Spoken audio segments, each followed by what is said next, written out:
Good evening, everybody, and welcome back to the garage for another edition of Andy the Gabby Cabby Live. Hope everyone is doing well this evening. Thank you for joining me once again.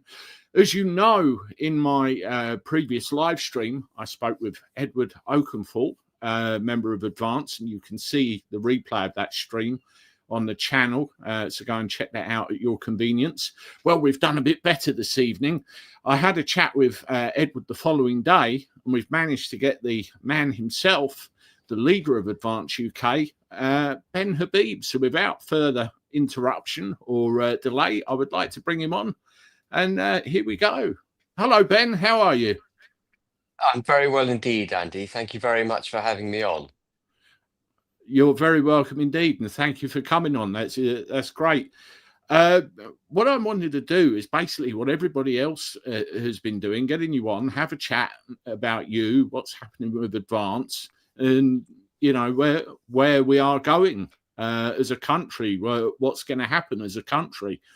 Now, as I said off air, I first came across you probably, I suppose, 8 years ago now at this hotel in Cliftonville, Kent, when the Brexit party were doing the rounds all over the country, and you did a speech there, and I remember it very well, and obviously everything that's happened since.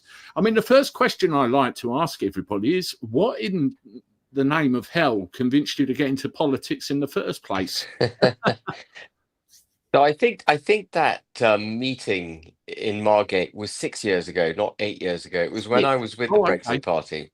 Right. And 2019. And what got me into politics? Well, I had decided in 1987 when I left university that I would actually devote my life to business.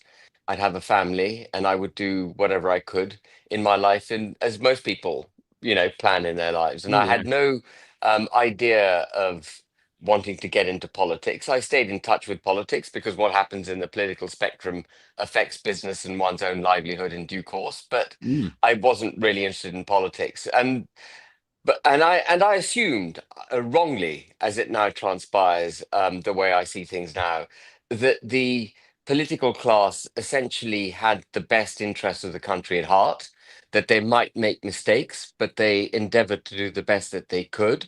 And on the whole, they did a pretty good job. And we might oscillate between Labour Party policies and Conservative Party policies, but basically the country will be governed reasonably well. And then something happened in 2016. I was following the campaign to leave the EU, both sides of the campaign, and I noticed Mark Carney and George Osborne effectively telling a whole load of lies. Having been in business most of my life, I knew that the economy was not going to dive if we simply voted to leave, that there wouldn't be a run on the bank, as Mark Carney suggested, or that there'd be a massive recession, as Osborne suggested. And then he compounded his Project Fear, you might recall that's how it came to be known, with the suggestion that 1 million jobs would be lost, 75,000 jobs in the city, etc. And I knew that they were lying, because simply a decision by the British people to change the way they wish to be governed doesn't actually change the way they're governed. It's a wish. And not until you change things would they manifest themselves in day-to-day, in one's day-to-day lives. And so I knew that they were lying, and that sort of got my antenna up, and I started writing furious letters to various publications. And then Theresa May, we won the referendum. Theresa May became Prime Minister. She made some great speeches. I took a sort of backseat and thought, great, she's going to get on with it. And then, of course, we know what Theresa May did, which was try and undermine our leaving the EU. The Brexit Party emerged, and someone said to me, do you want to meet Nigel Farage? And I thought, do I want to meet him? I'm a businessman. But anyway, I met him, found him to be very charming, very affable, very across the detail of what the problems were with the EU, etc., not the racist xenophobe that he was painted to be in the mainstream media. And he said he was going to fight a campaign to get out of the EU. Did I want in? And I said, I'm in. And I haven't looked back since. Wonderful. Funny you should mention Nigel Farage, and I put the picture of the Walpole Bay Hotel up Nigel Farage, when he was leader of UKIP, tried unsuccessfully to get the South Thanet seat. I remember, yeah. As it was at the time. And there was a pub, that was his hustings. He went around all the pubs. And I remember seeing him outside my local down the road with a fag in one hand and a pint in the other, talking to everybody outside. That was just the image of Nigel. And he said all the right things, everything you wanted to hear. You know, he could work the crowd. And that's what's really gone wrong, I suppose, with politics over the years. We've all been told what we want to hear, or what they think we're supposed to hear. Oh, yeah, we'll vote for them because they said they'll cut taxes or they'll give us a bit more in our benefits. None of it ever works out. The trust is just completely gone. I could go further with what happened with UKIP and everything here, but I won't. We haven't got the time for that. But with reform, you know, we had Brexit Party. What happened there? All of the prospective MPs were stood down, or a large majority of them were, including the one here locally. Obviously, Nigel disappeared into media land, as I call it, came back, and we are where we are now. Obviously, with reform, how did things go with that with Richard Tice? When you were in reform, because really that's when I saw you again and I knew who you were, having seen you at the Walpole those years previously. Yeah, so I mean, I travelled perhaps naively, thinking that those people who argued and campaigned to leave the European Union actually really believed in it. And I think the first time the balloon went up for me was when Farage stood down 317 candidates in 2019, because we all knew that Boris Johnson was going to sign an awful deal with the EU. Farage did multiple interviews in 2019, as did I, as did many MEPs in the Brexit Party, saying the withdrawal agreement was awful. And yet he stood down for Johnson. And I could just about get my head around that on the principle that, you know, if he hadn't stood down, Corbyn would have perhaps become, you know, the prime minister. We would have had a second referendum, and there was no chance of leaving the EU. But then what really convinced me things weren't quite right with Nigel Farage was his refusal to campaign during 2020 for a good, what I mean is, from my perspective, a minimal trade agreement with the EU. Because do you remember, we first withdrew and then we were negotiating our trade agreement. And Nigel Farage could have had a really big influence on the kind of agreement we got with the EU. And I wanted a minimalist agreement with the EU because that would have given us every opportunity to exploit the benefits of Brexit. And also we had to put things right with the withdrawal agreement, you know, which was not an ideal arrangement. It was much, much less than ideal. And we can talk about Northern Ireland and all the fights I've had over Northern Ireland and the integrity of the United Kingdom, etc. But Nigel Farage refused to do that. And so I got a bit suspicious of Nigel Farage himself as an individual, and I saw a few other things which I can go into if you want to. I'd rather not, because I've done lots of interviews on Nigel Farage, but I could see, I could see he wasn't quite right. And then Richard Tice said, "Do you want to join Reform?" And I aired my concerns about Farage, including his ownership of the party, which I'm sure viewers will be familiar with, the fact that Nigel Farage was the controlling shareholder in Reform. And I said to Richard, that's got to change. Nigel Farage refused to change it. Tice then wrote me a letter of comfort saying the party would be run on a consensual basis. And I took the view you did, Andy, that actually Farage had disappeared off into media land, and Richard Tice and I could develop the party, and we could develop a force that would save the United Kingdom, deliver us back our sovereignty, and through our sovereignty and a constitutional restoration of the UK, we would then have economic prosperity, and we would go back, you know, to a very comfortable existence where we took the existence itself of the United Kingdom for granted. And we did pretty well, Andy. I'm sure you followed Reform in the early days. We went from 6% in the polls when I joined the party to 16% just before the general election. And then Farage came back. having said he wouldn't come back, actually at the beginning of the general election, saying the US was more important, he wasn't going to stand. Yeah, I So he came remember. back. And the minute he came back, I knew basically things were not going to be right with reform, because we'd go back to the um, political expediency, the cunning, boxy way with which Farage deals with the political landscape. I really don't want to talk too much about Farage, but No, he's I not don't. the persona of Farage, the sort of proud British citizen with his Union flag socks, banging the drum for the United Kingdom. The persona of Farage is not consistent with the reality of Farage. Mm, The reality of Farage, I'll just say this and then I'll stop. The reality of Farage is a self-interested political animal who wishes self-advancement more than anything else. And that's him in a nutshell. He's very cunning in the way that he does it, and people don't see it. But I see it very, very clearly now. And so I fought this campaign for reform to be democratized, because I thought through democratizing reform, we could then get checks and balances in place. Reform could actually deliver the hopes and aspirations of the British people, even if Farage wasn't quite right.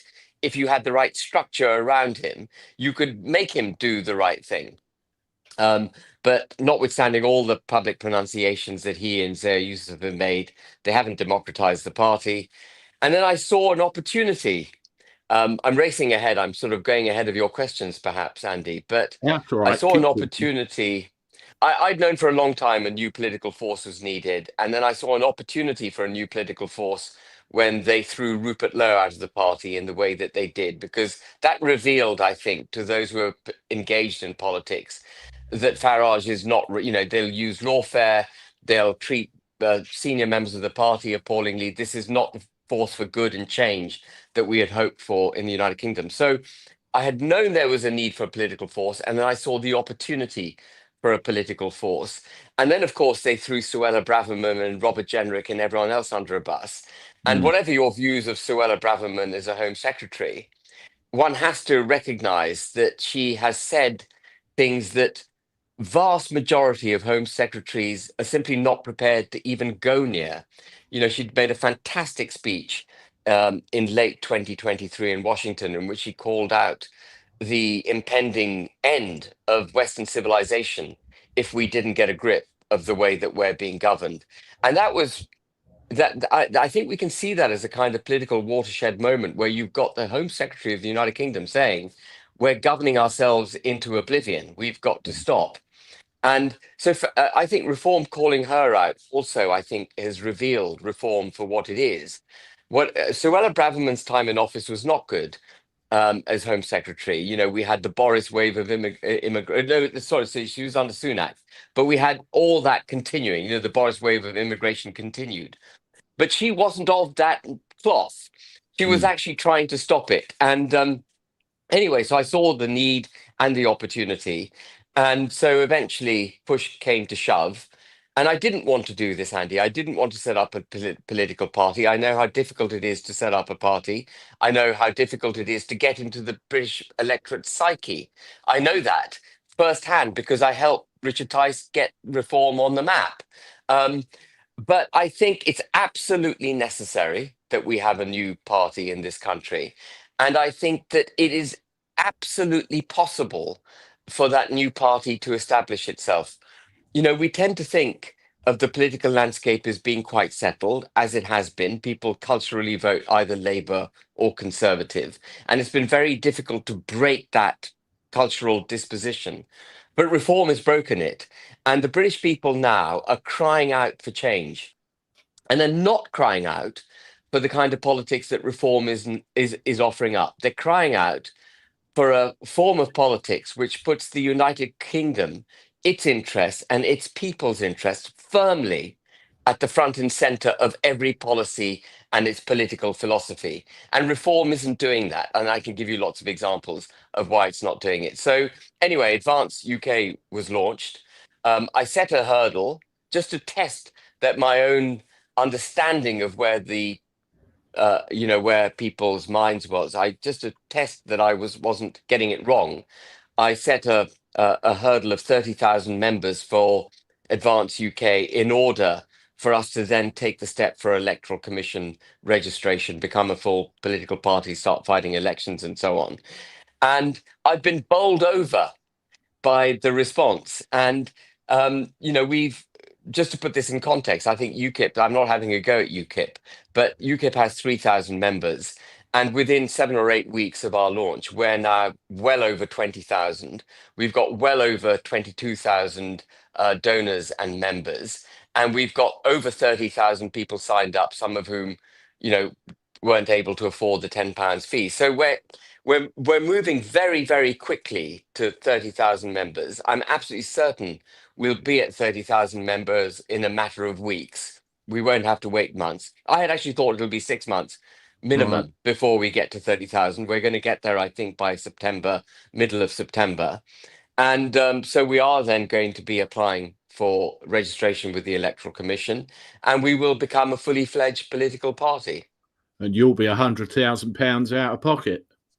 And I will be £100,000 out of pocket, because I have said that I will donate £100,000. If we get to the 30,000 membership, which means we would have raised £300,000. Actually, some people who've joined have given us much more than £10. They've joined and they've donated, and we're already pretty much at 300,000 quid.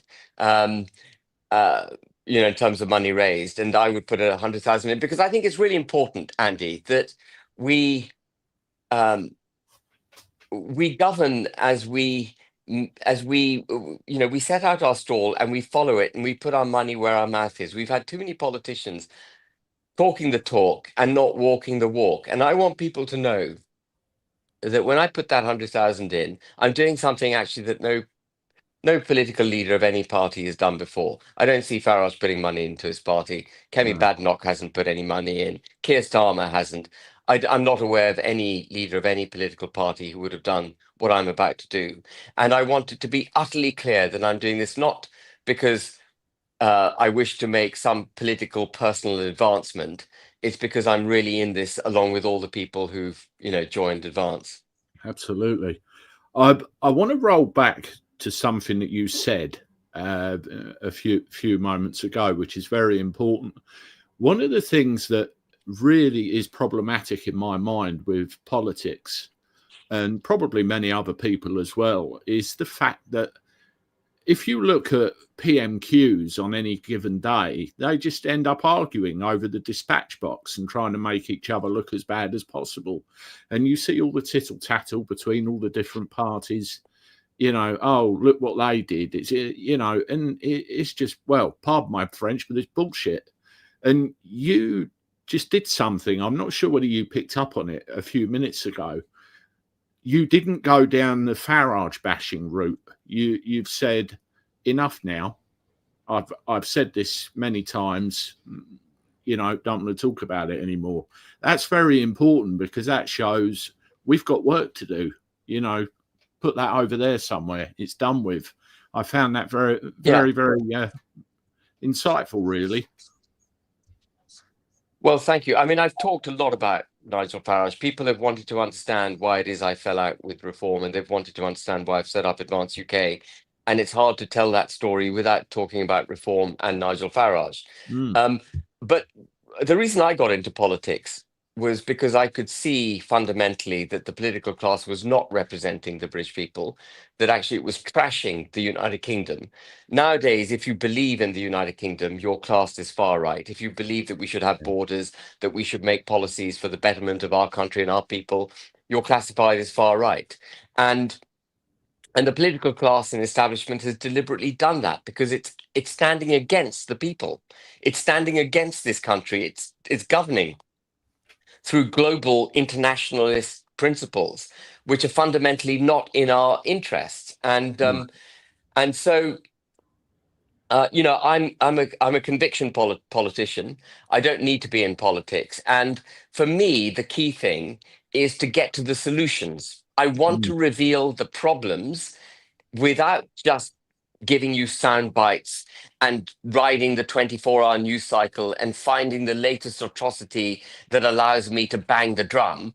I want to find out and I think I've more or less got there, what it is that's causing so many problems in the United Kingdom. What are the root causes of our inability to enforce our borders, our inability to put British citizens first, our inability to champion small and medium-sized businesses, our inability to create aspiration over dependency, promote the working and middle classes, give them the tools with which they can then better their own lot. What are the root causes of these problems? Reveal those unemotionally, and then find the solutions which will deliver everything that we want for this country. Because if you play the 24-hour news cycle, if you do performative politics, if you bang the drum, you might get lots of support, but you're not going to solve the problem. And as I No, say, I no. didn't get into this for political personal advancement.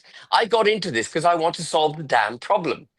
So are you with me? And Yeah, um, and so Farage becomes an irrelevance.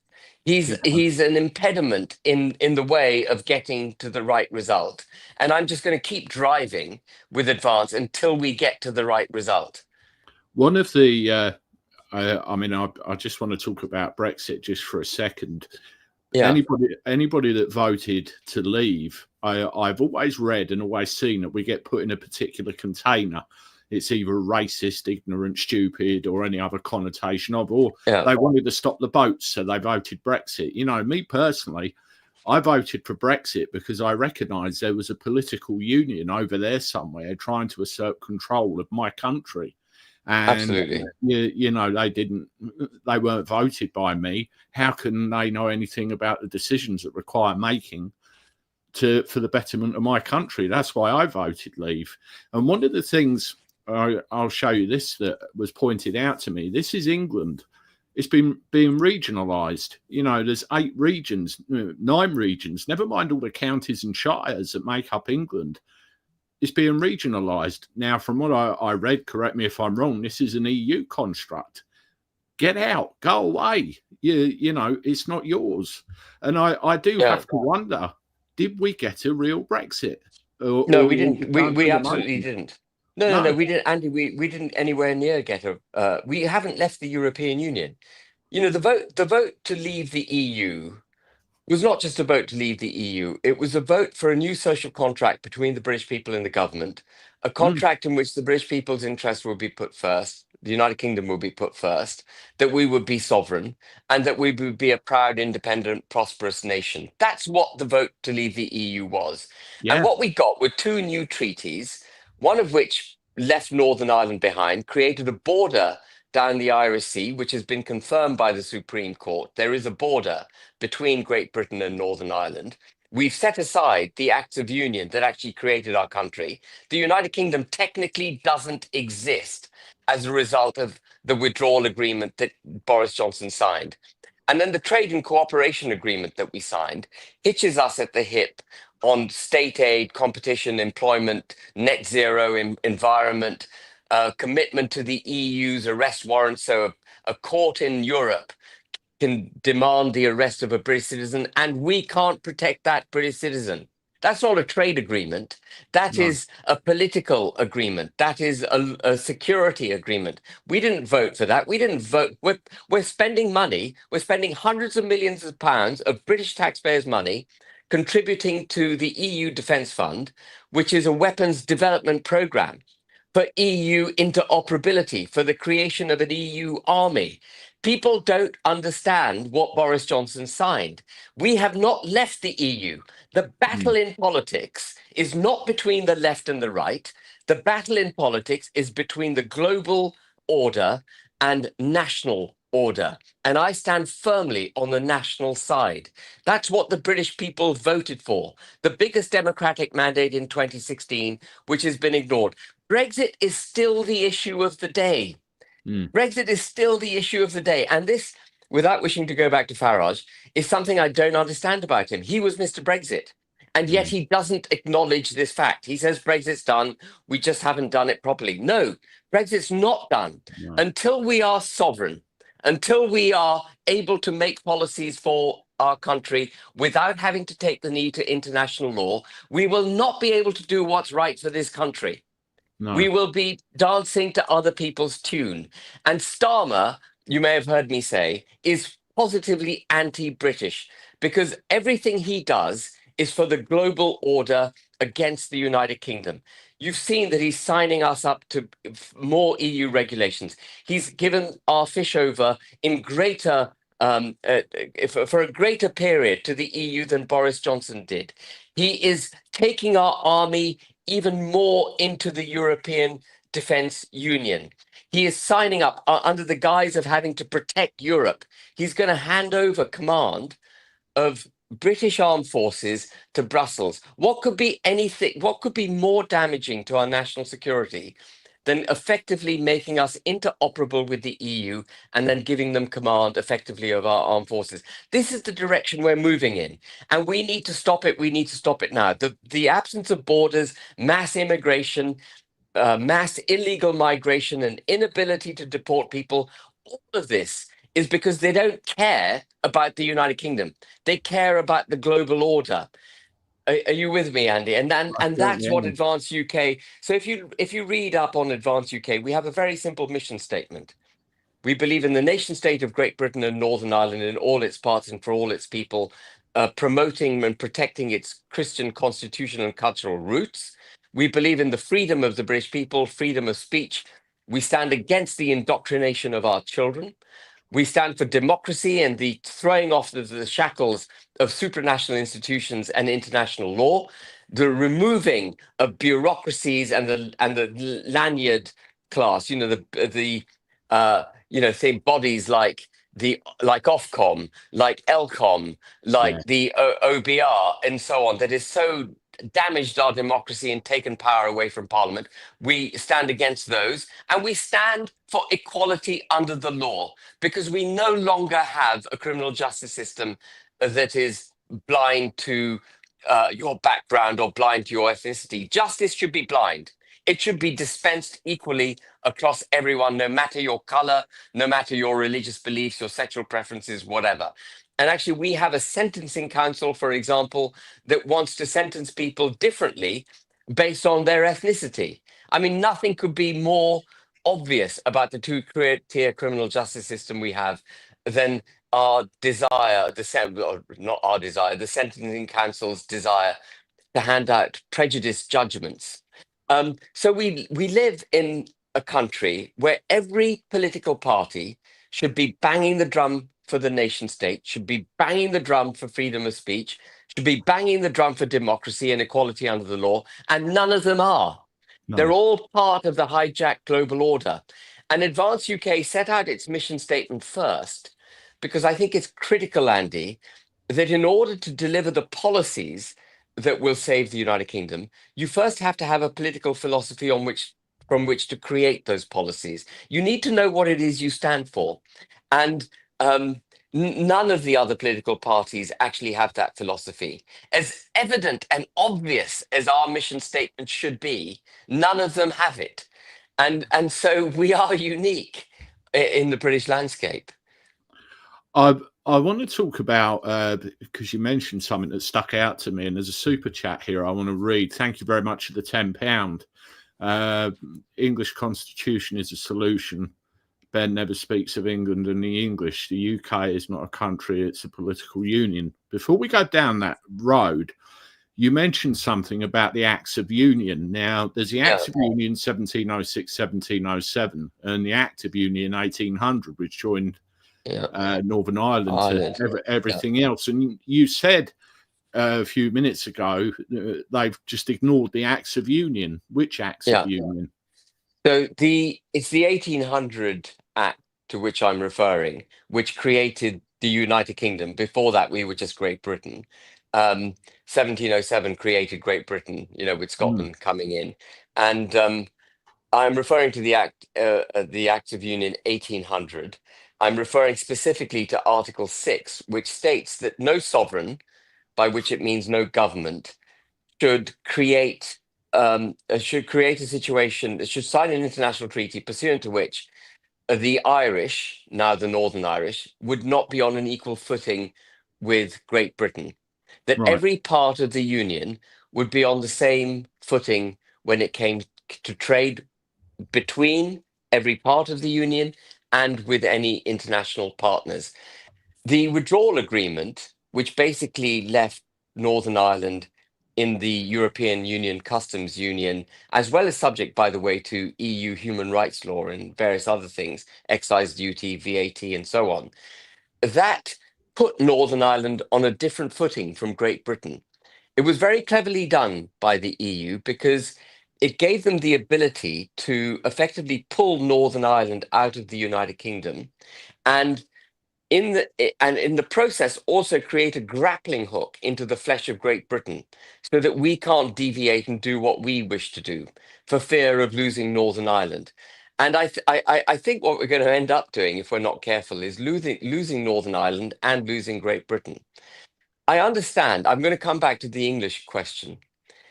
We were all, I grew up very proud. People may look at me and they go, he can't be English because he's brown and his name's Habib. My mother's English. My mother was born in Isleworth. She's blonde, blue-eyed. Her father was in the Home Guard. Before that, he fought in World War One. He fought in the Somme. He was the governor of Cologne as a young man. And I come from a family of middle-class Anglo-Saxons on my mother's side, and I come from a Punjabi Pakistani family on my father's side. But I was born in Pakistan. I came to this country in 1979 when I was 13. I had the great privilege of going to rugby school and being brought up with a very pro-British. When I went to school, we were very, very pro-British. There was no suggestion that the United Kingdom was not, if not the greatest country any longer in the world, it was certainly the best country in the world, and that our constitutional settlement was taken for granted. Our righteousness in every foreign endeavor was taken for granted. We were the good people on the planet, and I still believe it. And I will have an argument with anyone who says otherwise. You know, of course, we've made mistakes in our history. All countries do. All empires make mistakes, but we have been a force for good across the globe.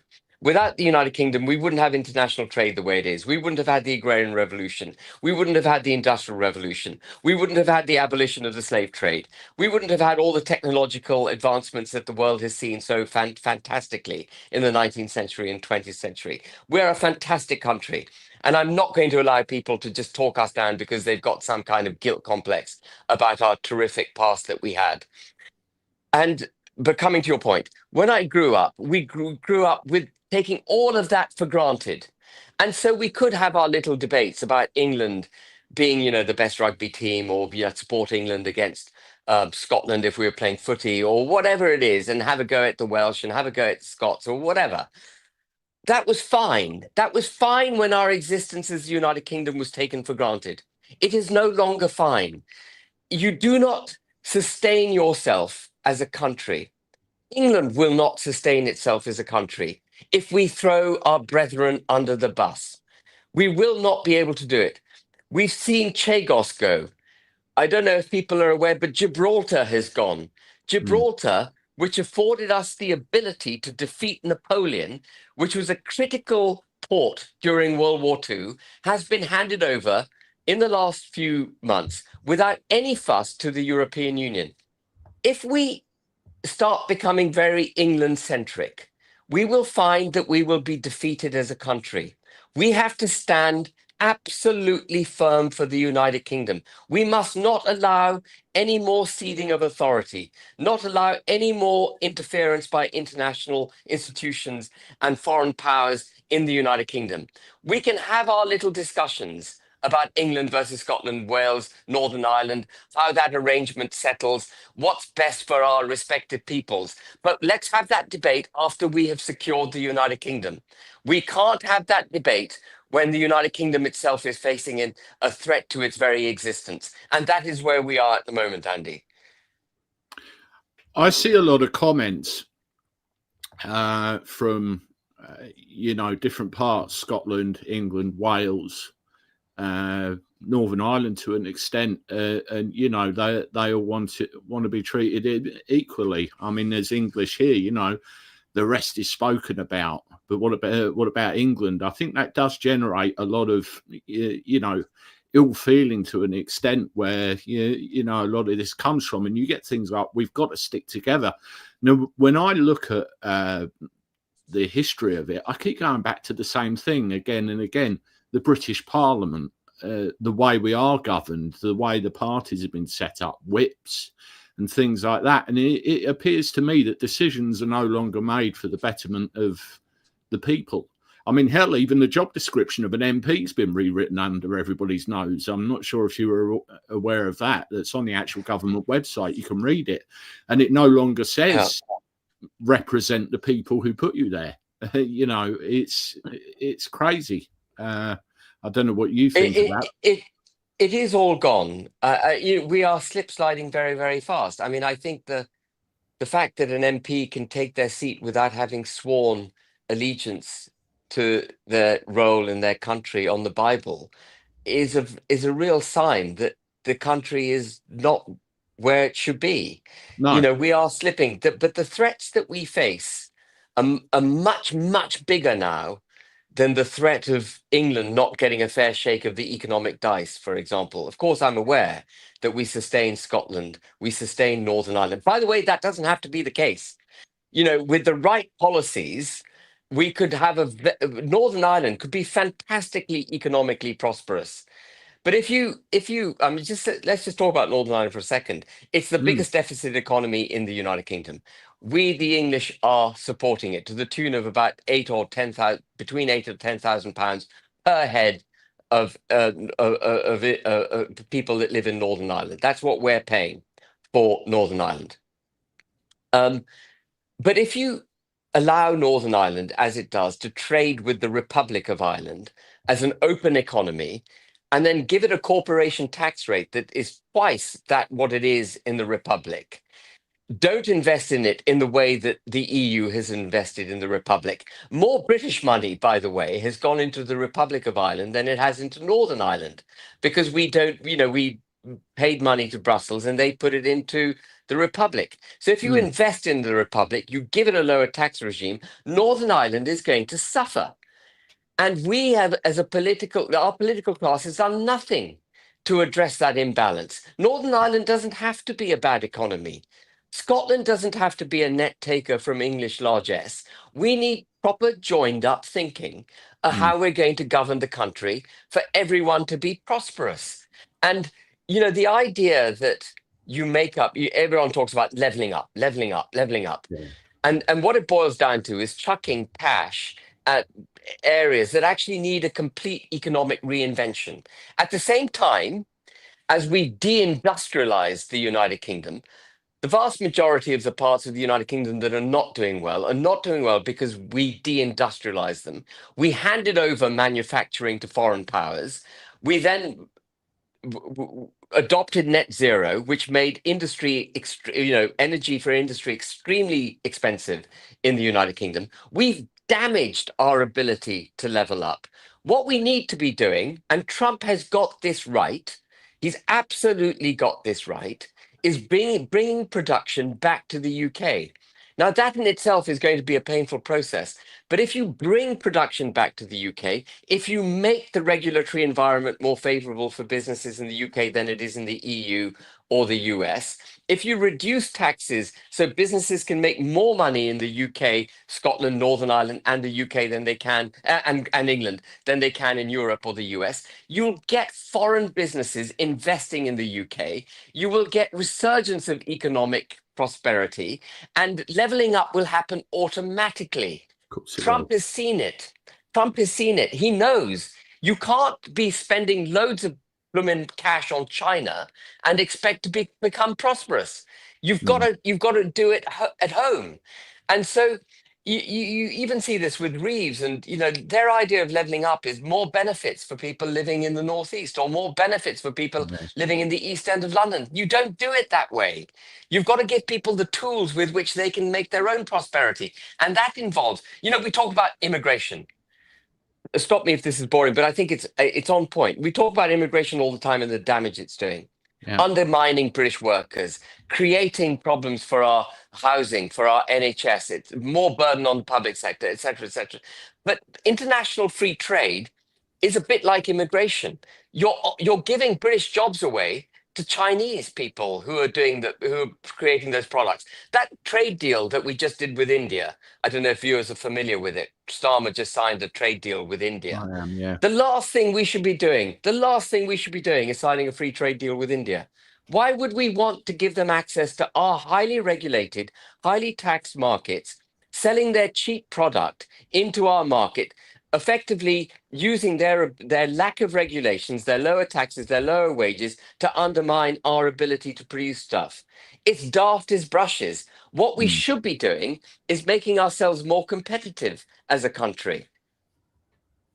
Yeah. And if we did that, we wouldn't be worrying about English largesse having to support Scotland and Northern Ireland. English largesse would be even larger, and Scotland would be able to support itself. Northern Ireland would support itself. We'd become a prosperous nation. How did we get our wealth? We got our wealth not through the slave trade, as the detractors of our history would say. We got our wealth through being a nimble, independent, manufacturing and trading nation. We got our empire as a result of being a nimble, independent trading nation. We didn't do it through military might. Yeah, Britannia ruled the seas and we had a fantastic military, but our Mm. empire was built on the back of commerce. It was because we were so good at commerce, and we're killing our commerce. I saw a wonderful picture. I think it might have even been you that tweeted it. It was a picture of our Royal Navy around the time of the Queen's coronation. All of the ships there, and if you compare that with now, it's pathetic, isn't it? It's pathetic. How far we've sunk. What I want to do, I mean, it's blatantly obvious to me that we need to get our house in order. We need to sort the EU out, ditch them, renegotiate, get rid, get our house in order, and then thrive. That is very, very much obvious. There's a couple of tweets I want to bring your attention to, and if you don't mind, Ben, I want to go through and talk about what the audience has asked, because a lot of that is quite relevant to Advance and where it's going. There's a tweet here that you put up. I get asked from time to time if the Advance UK is sensitive about who can and cannot join the party. If you're a British citizen on the electoral roll and not a member of another political party, you're welcome. When you join, you're endorsing our mission statement and our policies. We're not judging or endorsing you. And then a little bit about the pearl clutching censorist brigade. You probably think the same as I do about them. But there's a couple of points about being on, one being on the electoral roll. When you look at the turnout in elections, the last general election, quite a few local elections as well, on average, 40% of the electorate doesn't bother turning up. Are they on the electoral roll? Yeah. Is it a case of, what's the point because of things we've discussed already? How do you incentivize them to turn up and vote? I mean, think about it. In my house, I'm the only one that votes. There's two others of adult age that don't. There's other pockets all over the place, and that adds up to pretty bloody large numbers. So how do you incentivize them to come out and make the difference? Because that's what keeps this system working the way it does, this splitting the vote, which again, pardon me to be blunt, is bullshit. And, making people think they only vote like Tories. And how do we get them out?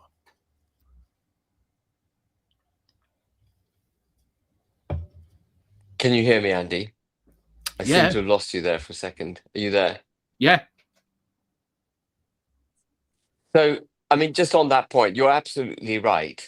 A lot of people don't vote. And why would they? Because they've been ignored every time they voted. And I think the best example is the vote to leave the European Union. 17.4 million people, the biggest vote for any single issue in the United Kingdom ever, even to date, was to leave the EU. And they didn't blooming do it. And then Boris Johnson marched everyone to the top of the hill, promising to deliver Brexit, get Brexit done. 67.5% of the electorate turned out for him, and he didn't blooming do it. And so in 2024, only 59.5% of the electorate voted. As you say, 40% didn't vote. And I think the challenge for all the political parties, and I hope that Advance UK will meet this challenge, is to make it utterly clear to those who like what Advance UK have to say, or in the case of other political parties, um, what they say, that the promises that they make will be delivered. You know, whatever it is that they say, whether you or I like it or not, will they actually blooming do what they say they're going to do? Dharma talks about busting stopping the illegal migration. He's going to bust the gangs, border security command. He's going to kill the dinghy trade. He's going to get the French to police their shores. He's going to deport people. Blah blah blah blah blah. He doesn't bloody achieve it, does he? No, he And doesn't. I think we will get better turnout when political parties actually deliver on what they say they're going to do. And I'm not going to budge. I'm going to be very, very, Advance UK is going to be very, very clear on what it believes in. It's going to be very, very clear on how it's going to deliver that. And if people don't like it, that's fine. Don't vote for us. That's fine. Your liberty to vote for someone else. But we're not going to sell you a false promise. We're not going to go hither or thither to curry favor with the electorate.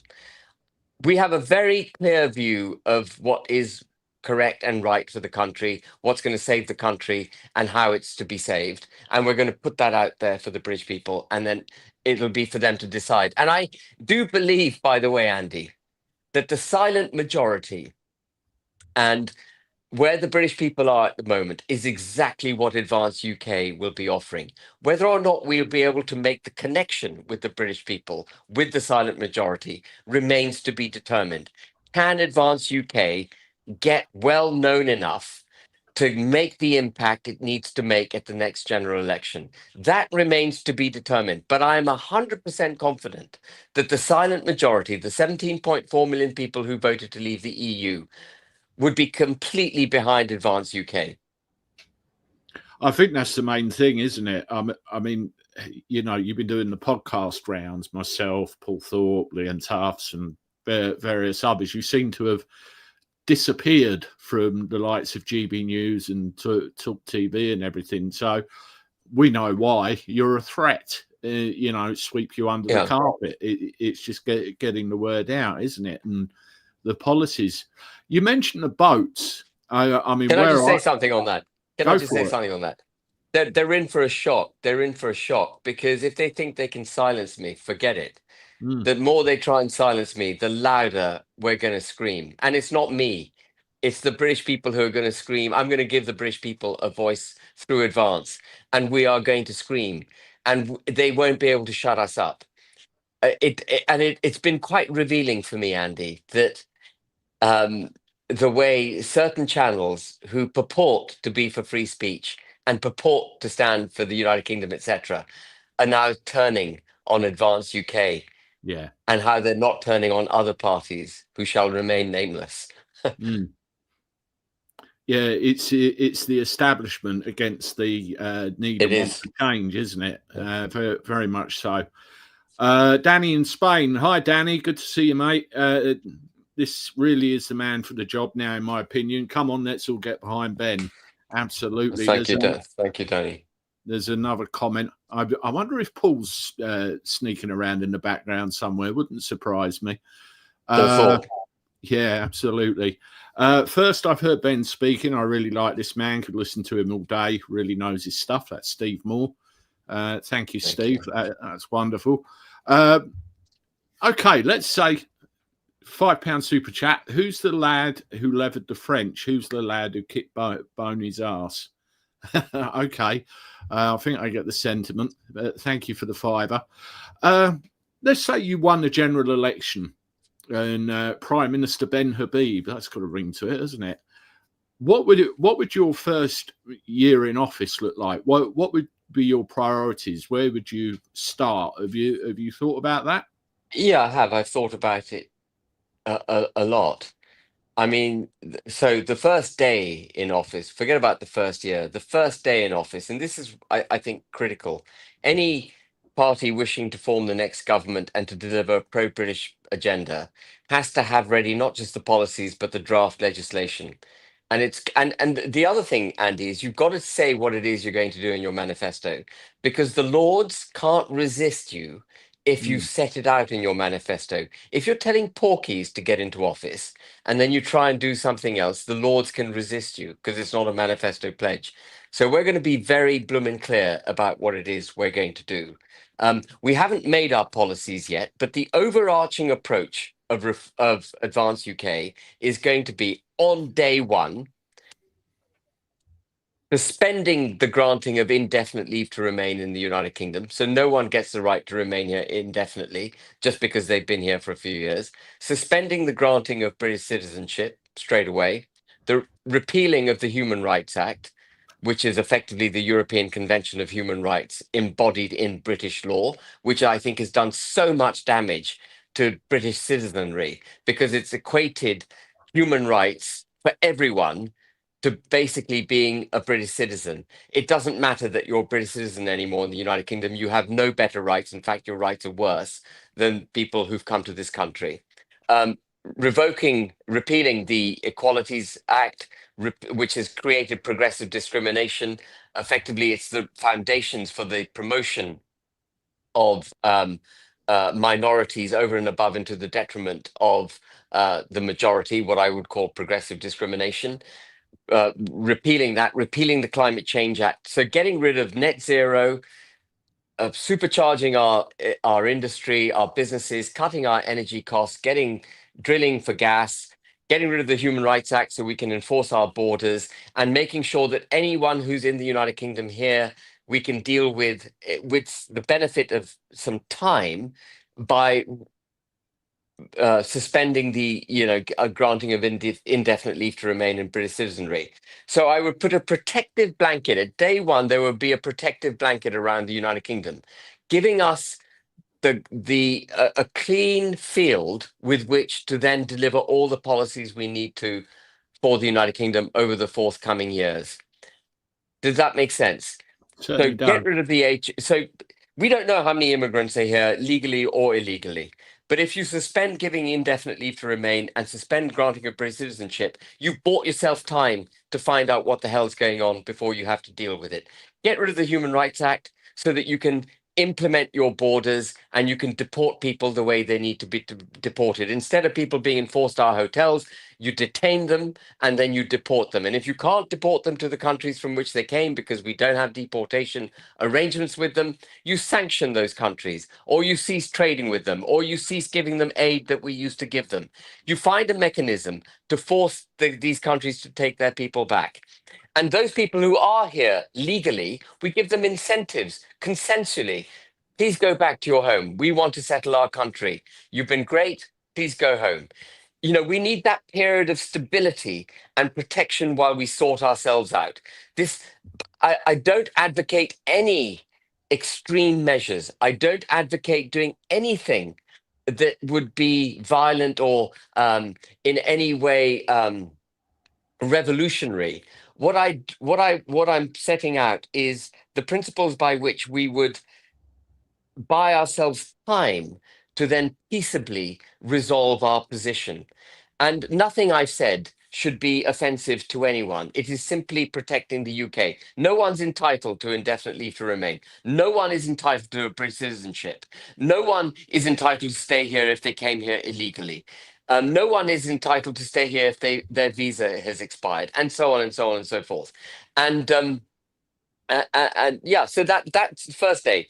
Get rid of the Climate Change Act, get rid of the Equalities Act, get rid of progressive discrimination, get rid of the Human Rights Act and the ECHR, suspend indefinite leave to remain, suspend granting of British citizenship, and then take stock of where we are and then roll out your other policies. Absolutely. Well, one of the other things I notice as well, what's breaking out on the streets, especially in London, is all of these protests where you talk about Israel, you talk about Palestine, and you talk about various other things. And I'm either going to sound ignorant, racist, or both to a lot of people, but I'm going to say it. What the hell has that got to do with me? I'm an Englishman in the middle of Britain, and I've got things to worry about. Now, this brings me on to this point. We have members of Parliament whose heritage may not necessarily be Scottish, English, Welsh, Irish, whatever it happens to be, and their parents may have come to this, and so on and so on. And, you know, this brings us into this, the British Nationality Act. Again, thank you for the £10 super chat, Graham. I appreciate it. And this is very interesting. Let me find this screen print here.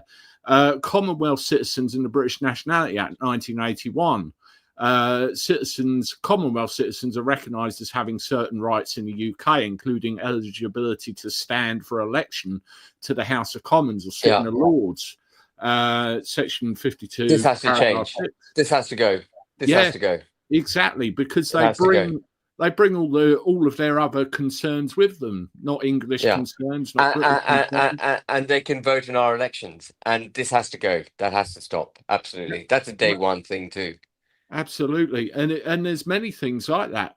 I mean, you say repeal or void. I personally prefer void. If you ain't going to use it, get rid of it, void it, gone, end of story. Yeah, well, gone. When I say repeal, I mean, okay, so you're saying go ab initio, go right back to 1998 and say it never existed and just get rid of it. Yeah, absolutely. If we're never going to use it again, if it's never going to see the light of day. Well, the HR, this is all under advanced UK government, all of this would go, all of it. And only British citizens would be able to vote. Irish citizens can vote in the United Kingdom. Why should they be able to vote? Why should they be able to vote in our elections? Commonwealth citizens can vote. They should not be able to vote. No. We've got to reacquaint ourselves with what it means to be a British citizen, which, by the way, we hand out like confetti, but was seen as one of the greatest privileges in life. If you could hold a blue British passport, it was a phenomenal benefit, and that's gone. We've got to go back to that. But I just want to say one other thing I want to just emphasize, Andy, we've got to do all of this peacefully. We've got to do it through the ballot box, constitutionally, by passing laws which are not draconian. Nothing I've said is draconian. No. You know, and we've just got to go back to where we were. It's a restoration of before we move forward, we've got to restore the United Kingdom.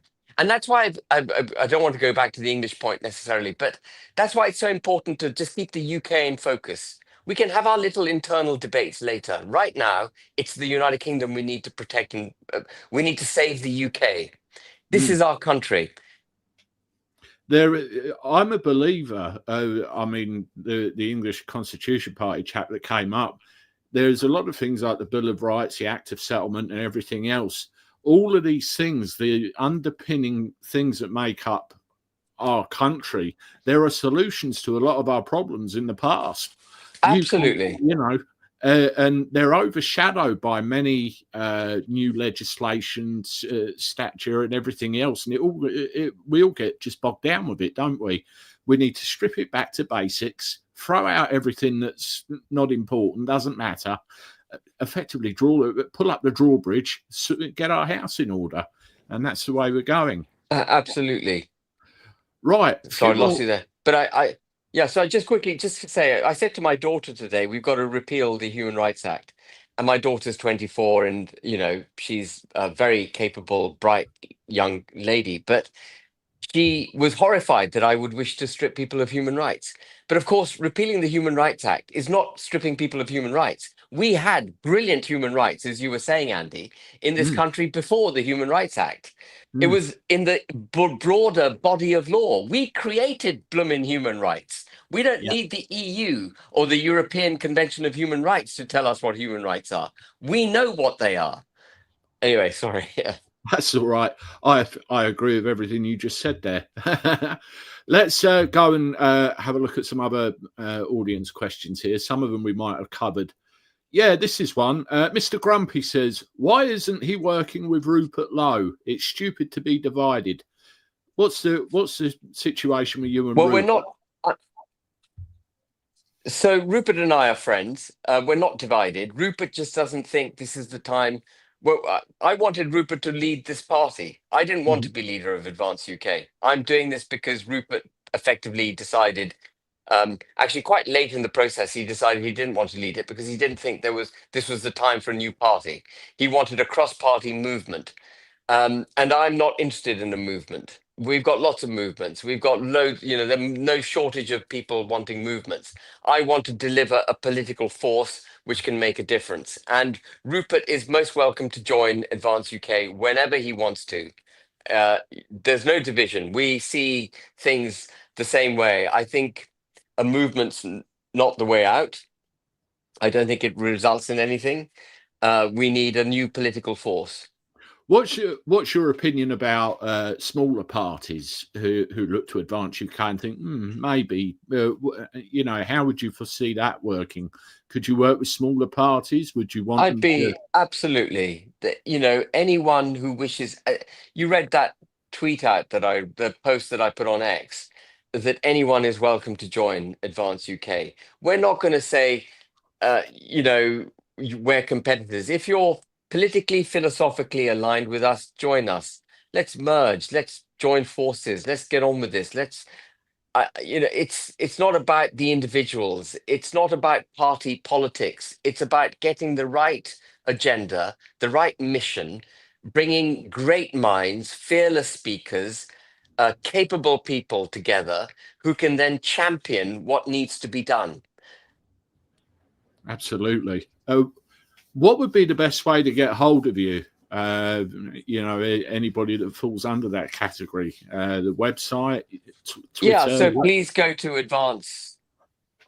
advanceuk.org.uk, advanceuk.org.uk, and you can email us there, or please join us as a member if you agree with what I've been saying and if you want to support us. And please watch my video. There's a 12-minute launch video that I did explaining why we've done it. And so that's the best way. But you can @ me on X, or you can @ Advance UK on X, or go to Facebook and do it. And we as best we can with our small team, we look at everything. We're growing, by the way, quite rapidly. And we've got some very exciting announcements coming along in the next few weeks. But anyway, yeah, that's the way to get hold of us. Yeah. Wonderful. Another question here. Bruce Cowd says, Andy, can you ask Ben how Advance UK will tackle the ever-increasing issue of the underclass in society? I believe it's a huge problem in nearly every town and city. The drugs, the crime, have now become normalised. These people are our lost generation who've been abandoned, which has resulted in a loss of pride and also identity. Yeah. So again, bizarrely, and this may sound odd, I think the Human Rights Act is fundamentally at fault here. And it's at fault in a number of ways. One, in the way that we've described, equating the rights of foreigners to UK nationals, and therefore basically having open borders, because if you can't differentiate between citizenry and foreigners, you have open borders. And once you have open borders, you then import lots of elements which you don't want to have in the country. That's the first way that the human rights has manifested itself in the breakdown of our law and order system. The second way it's manifested itself is through the criminal justice system, where effectively criminals are now given the protection of the state and victims have been set aside. Victims' interests are not are irrelevant. It's this criminal almost that's getting the protection of the state, because the human rights require the state to protect the criminal, which is where the foundations of the two-tier criminal justice system come from. And before we can talk about extra police on the streets, getting rid of knife crime and all of that, we've got to reacquaint ourselves with the notion that a criminal is a criminal, and that there's no such thing as petty crime. All crime is criminal. There should be no sentimentality exercised in trying them and then punishing them.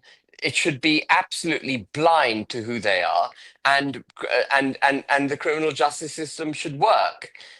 I hear political parties all the time say, "Well, put 20,000 more policemen on the street." How is that going to help if when they're arrested, the criminal justice system doesn't know how to deal with them. How is it going to help if those policemen and women are busy filling in forms proving that they're adhering to the Equalities Act and progressive discrimination? How can they do their job when effectively they will be accused of being racist if they're challenging anyone who's from an ethnic minority? The reason we had such a problem with the rape gangs and we weren't able to deal with the rape gangs up front fundamentally was because as a society, we feared being called out as racist. Yeah. You know, we've got to ditch all that nonsense. And we will bring law and order back to the United Kingdom if we ditch the Equalities Act, ditch the Human Rights Act, and tell the police what we want you to do is apprehend anyone who's breaking the law and throw the bloody book at them, and tell our judges that what's what we want. And if judges don't do what they should do, sack the judges. There's got to, you know, I'm sick of hearing political parties say, oh, we're pro law and order, we're going to have 20,000 more police. That's not going to solve the problem. We've got a fundamental constitutional problem with criminality. We see criminals as victims, and we are importing criminality into the country. Those two things have to be addressed. I have some connection with police officers from a generation ago. And when I talk to them, they're horrified. And when you speak to them about how things used to be, you can see the distinct differences. I mean, one of the things I'd want to see booted or drastically reorganised is the CPS, with recent experience I've had with the criminal justice system as well. What would take a couple of weeks takes 6 months. It's ridiculous. I have a couple of friends actually who are retired NYPD police officers, and they tell me about New York as a perfect example. In the 70s and the early 80s, it was the pits, crime-ridden, terrible, and they instituted a system called broken windows. Take care of the smaller things, which prevent the bigger things, and just hammer down on everything. You're absolutely right, Andy. You're absolutely right. The two words that have undermined our criminal justice system is petty crime. The creation of the notion of petty crime. To say there is a petty crime is to basically validate criminality. And we must bear down on it. There's no such thing as petty crime. For every crime, there are victims. Even if someone just steals something from a supermarket, you steal something from Tesco, it's actually affecting all of us, because all Tesco does is put the price up for all of us. You steal something from a small corner shop, you are damaging someone's livelihood. The proprietor of that shop, they are deeply damaged by your pilfering. Are you with me? So there's no such thing as petty crime. The thieving of your car is now classed as a petty crime. It's a flipping car. It takes months of wages to get it. Yeah. The replacement value you get from your insurance is nothing like what you've lost. And so to class it a petty crime and effectively switch off any police attention to it is completely wrong. You're so right to say we've got to bear down on small crime. Well, with New York by the 90s, it was one of the safest cities in the world. Yeah, and obviously where you've got all the woke progressive nonsense we've all been subjected to over the last 10 or 20 years, it's gone the other way again. It's a shame, but you know, we've got to bear down on it. Let's have another look at a couple of these. Private Joe, B32, thank you for the £5 super chat. Thank you to both of you, such wonderful people. Please, can you ask Ben how many members we have? And we can't wait 4 to 5 years for an election. Too late. That's a question I see a lot. How close to the mark are you with the 30,000 members? So I want to keep my cards a bit close to my chest, if you don't mind, but we're well over 20,000. Wonderful. I mean, I joined, and you get a membership number when you join, and making an assumption, as I did, I made an assumption about how close to the mark you are. So that's encouraging to hear. Another question. I think we spoke about this earlier, but I'll give it the airtime. What is your stance on Israel and the ongoing genocide of Palestinians? So there are two aspects to this question.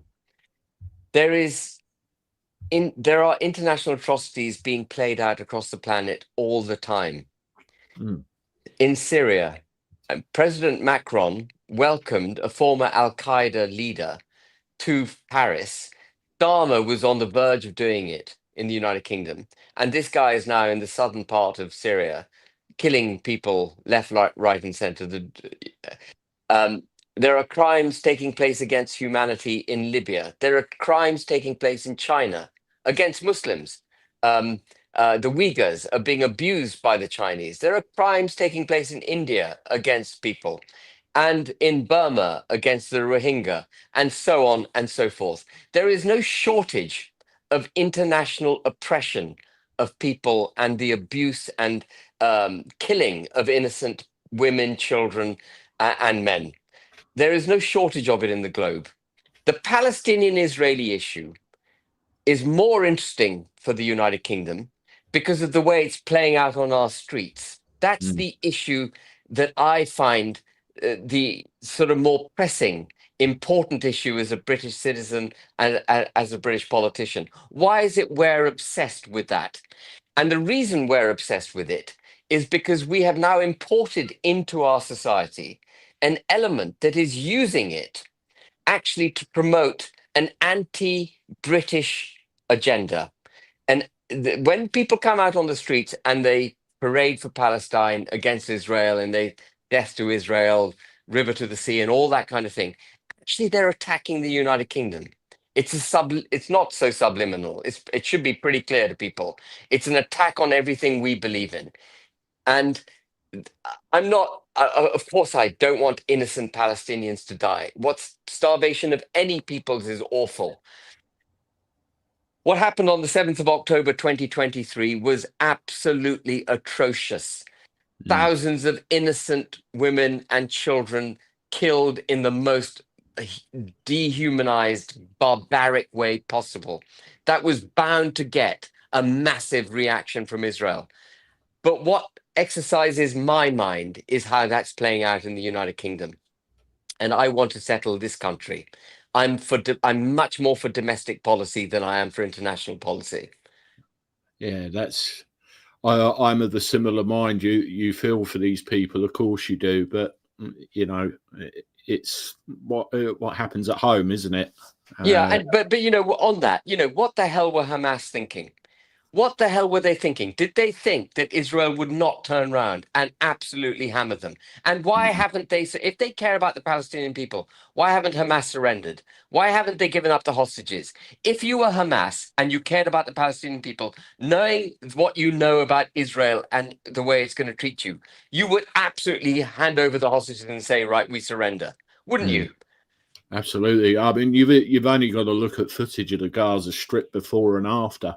It was a beautiful area once upon a time, and now it's been completely flattened. Yeah. And Hamas are the problem. Hamas. Let's not forget who the terrorists are here. Mm. Hamas. Oh yeah, yeah, totally, totally. Uh, Bib the Boulder, the original one. Some of these screen names are a tongue twister. Please ask Ben how he will feel when. Oh, yeah, I want to get to this subject when Labour has returned to power because all Advance did was take votes away from the only party credibly likely to win the next election. Reform.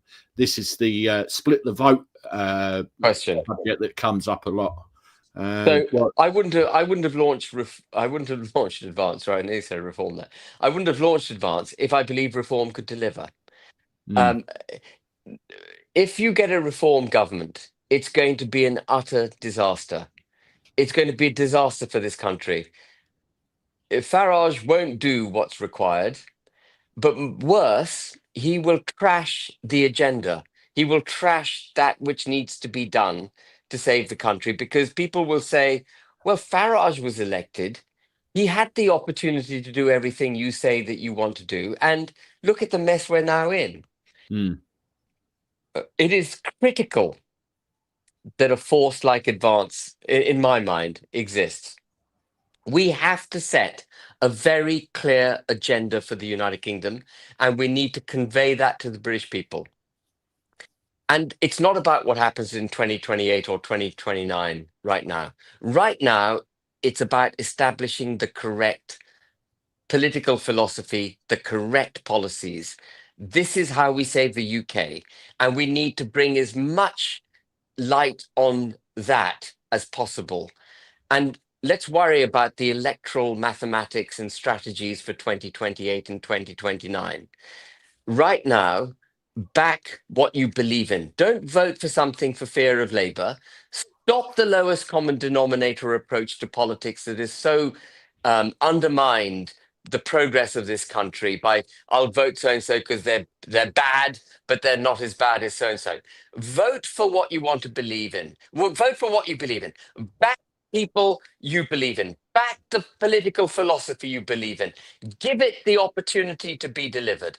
And then let's worry about what happens in 2028, 2029. I can assure anyone listening to this that whatever happens, Advance UK will do its level best to make sure we don't get another Labour government. But we're not going to back off on what we believe in and what we think the country needs. We're going to prosecute that with the firmest of ways, in the firmest of ways.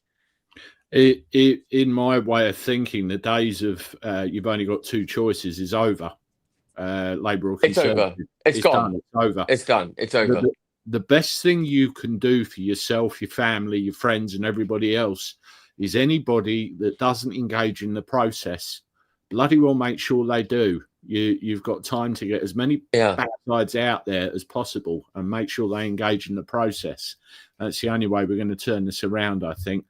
Abe Fenner, thank you for the £10 super chat. Will Advance UK bring in more younger working class people to become council leaders MPs so people get more relatable people that will understand them instead of people who don't understand them? So I think one of the biggest problems with British politics at the moment is the quality of MP and the quality of elected representatives generally. After 40 years of EU membership, we have effectively allowed our parliamentarians have become salesmen. They just sell EU policy. And we haven't left the EU, as you and I were discussing, really. We're still part of the international order, and they're just still selling what the bureaucrats produce and what international norms are. That's what they're selling. And they do a bit of performative politics around the edges to meet the 24-hour news cycle.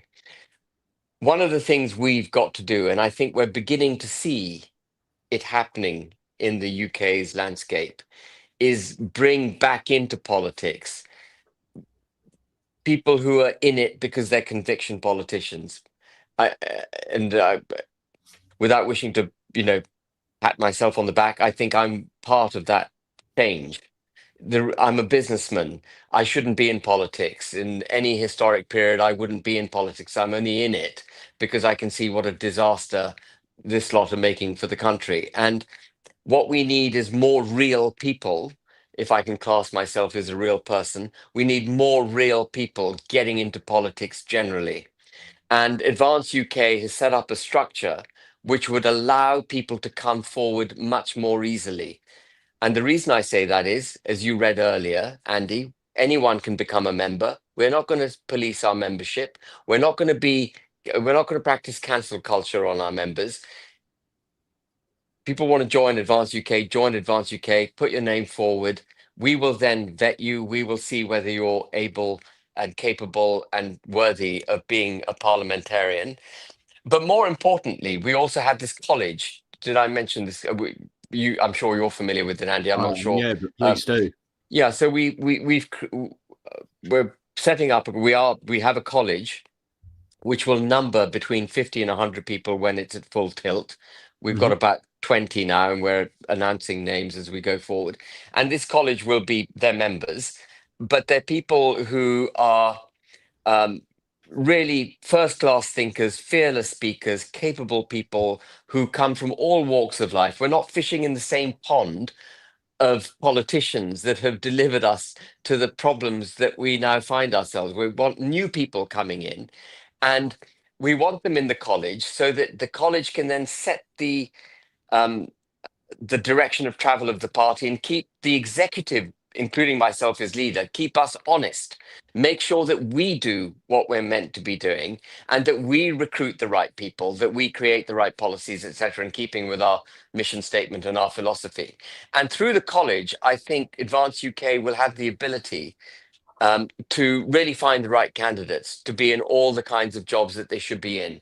And as I say, we want to fish outside the established pool. I want new people into politics, real people into politics from all walks of life, business, public sector, charitable sector, whatever it is, where you've had experience, where you've brushed up against reality, where you've had adversity, where you've had to overcome the challenges that life presents you, and you've succeeded. And then we want those kinds of people running the country. We don't want people who've come straight out of Oxford, having done politics, philosophy, and economics, with parents who, were MPs or whatever. That doesn't help anyone. That's Yeah. that's what attracted me to your previous party, the normality of it. I mean, yeah, I don't know if the name Noel Wilcox rings any bells with you from Reform. I spent a fair bit of time with him on the campaign trail in his constituency, walking around. Normal businessmen, those are the kinds of people that we need in politics, definitely, and it's the right way to go for sure. Joan Talbot asks, will we be able to vote Advance in Northern Ireland? My husband and I are going to join the party anyway, as I'm a lady from Lancashire. My husband is a 25-year veteran and my son a 10-year veteran. I also lost my ancestors in 2 world wars, one in the Somme. I had one great uncle, Mark, came home with an eye and a leg and a hook hand from an explosion, but I had the privilege of meeting him. Yeah, so the Northern Irish, have done so much for the country, including fighting. I mean, they've been phenomenal, fighting in world wars, and have been phenomenal. And I think it's utterly wrong that the Electoral Commission puts Northern Ireland in a separate bracket. I don't know if people are aware of this, but when you register as a political party, you register in Great Britain or Northern Ireland. You can register in both, but they're separate processes. And even though the Conservative Party notionally operates in Northern Ireland, it actually doesn't. And the Labour Party doesn't even bother putting up candidates in Northern Ireland. It endorses the SDLP, which is effectively, in my view, a nationalist Republican party, the SDLP. It's not a pro-British party. That's the Labour Party endorsing a political force in Northern Ireland which stands against the United Kingdom. I can't comprehend that. And so I think it's vital that Advance actually takes Northern Ireland in. I am a very good friend of a guy called Jim Allister, who runs something called who is leader of something called the Traditional Unionist Voice, which is very akin to the same values in Northern Ireland that we Advance UK hold. And we will see how that relationship evolves going forward. But I think it's absolutely critical that Advance UK is right across the United Kingdom one way or another. And if we don't work with Jim and TUV, then we will absolutely have representation in Northern Ireland. We can't be one democracy. We can't be one country. We can't be one people if we have split politics. To be one country, you have to have a political, the political, the entire political landscape needs to be unified. To be unified as a country, we need to be economically unified, culturally unified, politically unified, etc. And so to have political parties standing in one part of the UK but not another part is wrong, I think. And so the answer is, I hope we can work with TUV, but if we can't, then we'll do our own thing. Okay. This brings us on to another comment of a similar ilk. Thank you for the £5 super chat, Scott. Has Ben held talks with any current minor parties, i.e. Homeland, UKIP, SDP, English Democrats? We need to unite all like-minded, pragmatic nationalists. So I'm good friends with William Clouston, and I've had chats with Nick Tanconi, and everyone's welcome, as I say, to join. And we have a mechanism by which the great and good of other parties could join Advance UK, because they could join the college and have very senior positions in Advance UK. It wouldn't be them giving up their position. But we'll just see how things pan out. I'm very aligned with, particularly with William Clouston. I think he's a very good man in the SDP. I don't know the Homeland Party, Mhm. but you know, we're going to be very, very inclusive. Wonderful, wonderful. What I Do want you to mind do if we there, make it one last question, Andy? Is that all right? yeah, no problem. Yeah. You read my mind. I was about to go Yeah. down that route anyway. Let's just get well, if we do one question and one super chat, because there's only one left, and I Yeah. like to acknowledge those. What's Ben going to? Yeah, this is a good one. What's Ben going to do about the Lords, as that needs total restructure with normal, hard-working people? So, Tony Blair, whatever we thought about the Lords before Tony Blair got to office, because it was a house of privilege, you know, a house of hereditary peers who'd earned their spurs, their ancestors had earned their spurs. But what was so good about it, the way it was that no one in the House of Lords had an axe to grind. Everyone now in the House of Lords has an axe to grind, pretty much. Everyone is a political appointee. Everyone has a vested interest. I saw Nigel Farage wanting to appoint peers. This is a very peculiar development in my mind, because he was someone who stood on a platform to abolish the Lords for years. I And remember. absolutely, he still, I think it's in their declarations, they want to abolish the Lords. But the minute he puts people in the House of Lords, what he will effectively do is create a vested interest for reform in the House of Lords and Mhm. make it difficult to abolish the House of Lords, because he will have people, very senior people in his own party, saying, don't do it. Um, he also won't want to do it because if he can hand out peerages, it's the power of patronage. It's how you control other people. You know, one way he might try and control what he would regard, you know, he regards me as a kind of difficult individual. One way he might try to control someone like me is to say, Ben, I'll make you a lord, stop being such a pain in the neck. Mm. Do you see what I mean? Yeah, And I do. so I think it's a very, the House of Lords as it's currently constructed is much worse than it was in 1996. At least in 1996, there were no vested interests. And the complaint that used to be made in 96, I remember as a young man, was that these peerages, these peers, these hereditary, they never turn up. And I used to think to myself, well, why would you want them to turn up? You only want them to turn up and receive their 300 quid a day if they're exercised by some issue. They shouldn't just bloomin' turn up if there's nothing to discuss.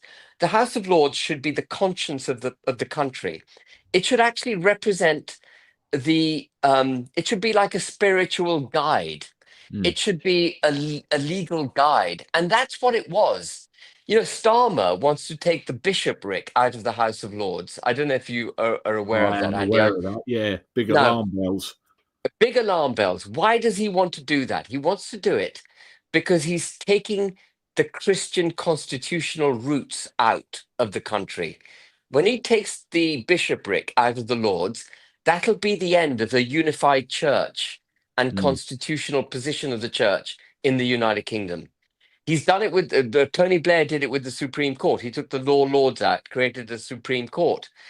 So instead of Parliament being the law-making body and the most senior judicial body and the Christian constitutional heart of the United Kingdom, it is becoming a chumocracy without the law lords, without the bishopric in due course if Starmer has his way. It'll become nothing. It'll be a nothing house other than people who are there because they've been put there because they're difficult and someone had to buy them off, or because they want to have support in the House of Lords for whatever their agenda is. The House of Lords at the moment is not fit for purpose. If I could wave a wand, I would take it back to where it was before we did the kind of revolutionary stuff that Tony Blair did.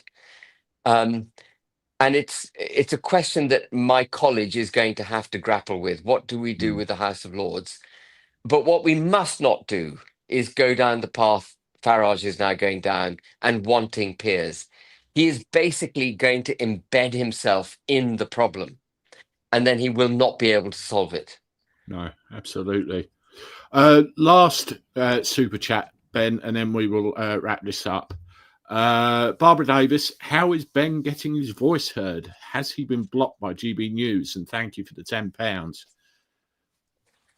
So I used to be on GB News once or twice a week. I haven't been on since the day I launched Advance. Martin Daubney had me on in the afternoon to talk about the launch of Advance UK, and that was the last time I was on.